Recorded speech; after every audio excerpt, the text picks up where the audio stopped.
Selamat datang di channelnya Bang Bocet dan jangan lupa like, comment, and subscribe. Jadi justru yang paling awal adalah peristiwa dahsyat yang disebut dengan ad-dukhan. Ad-dukhan itu apa? Kabut asap. Yang dalam hadis diterangkan oleh Nabi, kabut ini akan menyelimuti seluruh wilayah timur, seluruh wilayah barat. Kalau dalam bahasa Al-Qur'annya, yaghshannas, menutupi semua manusia.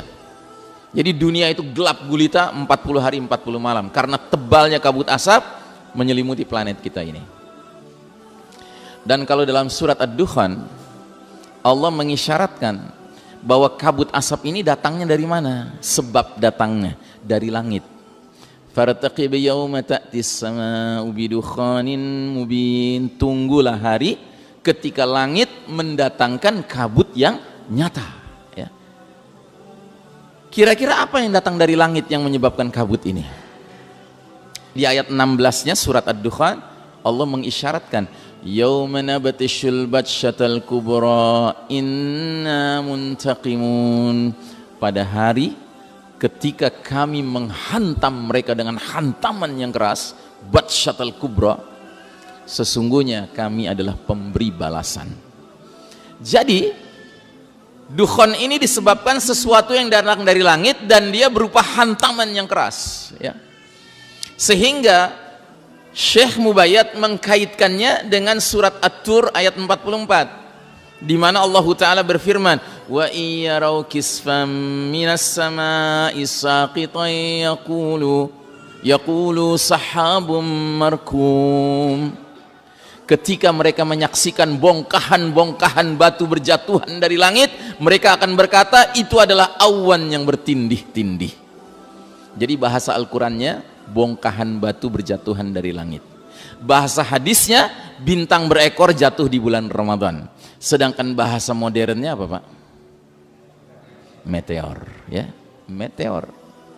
Jadi dukhan ini disebabkan oleh meteor besar menabrak planet bumi, tapi karena planet bumi diciptakan oleh Allah ada perisainya, ada tamengnya yang disebut lapisan atmosfer, maka meteor yang besar itu pecah, ya. Cuman pecahannya tetap lolos menabrak daratan dan ada yang menabrak lautan.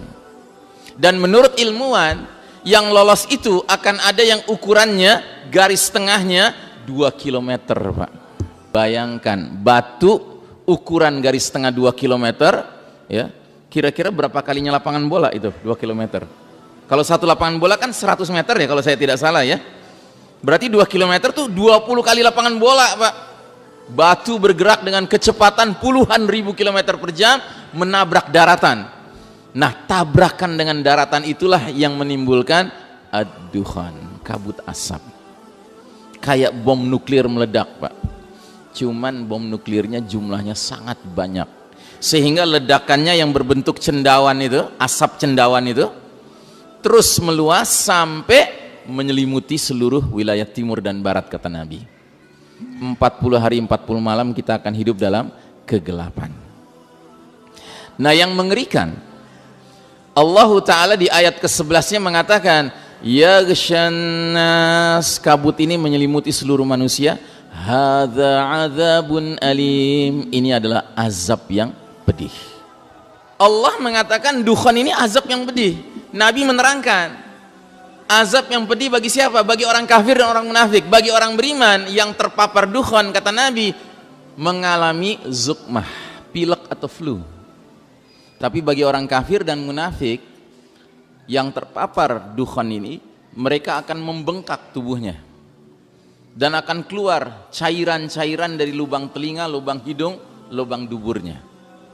Bahkan Ibnu Umar, putranya Umar bin Khattab radhiyallahu anhuma, mengatakan ketika kabut asap ini masuk ke telinga orang-orang kafir dan munafik, mereka akan merasakan kepala mereka seperti kepala hewan yang terpanggang, ya.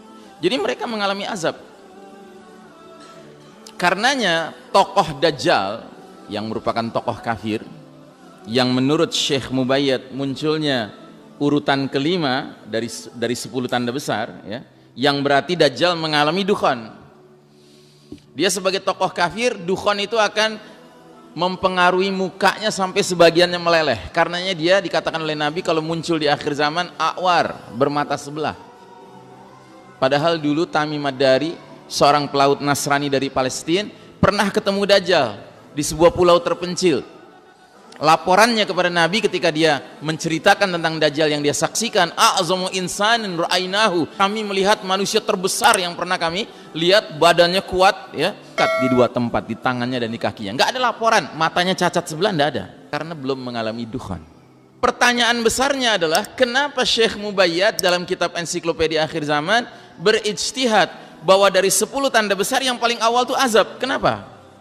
Karena perjalanan umat manusia pada saat dukhan ini terjadi sedang mencapai titik kesombongan, kemungkaran, kezaliman, kemaksiatan, kekufuran, kemunafikan, kesyirikan yang dahsyat. Dan itu kapan? Ya sekarang.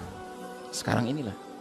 Apakah kita tidak melihat di sekeliling kita betapa banyaknya manusia yang begitu sombongnya sampai berani menghina agama Allah, menghina Nabi Allah, menghina kitabullah, bahkan menghina Allah. Ada Twitter seorang perempuan, entah dia muslim atau bukan, mudah-mudahan bukan muslim, dia sampai mengatakan kalau Allah bisa turun dari langit akan kuajarkan bagaimana caranya memperbaiki kitabnya. Nauzubillah min dzalik. Ini ucapan mengundang azab Allah. Nah, jadi saudaraku rahimakumullah, ini ijtihad dari Syekh Mubayyad ya. Bisa jadi benar, bisa jadi salah.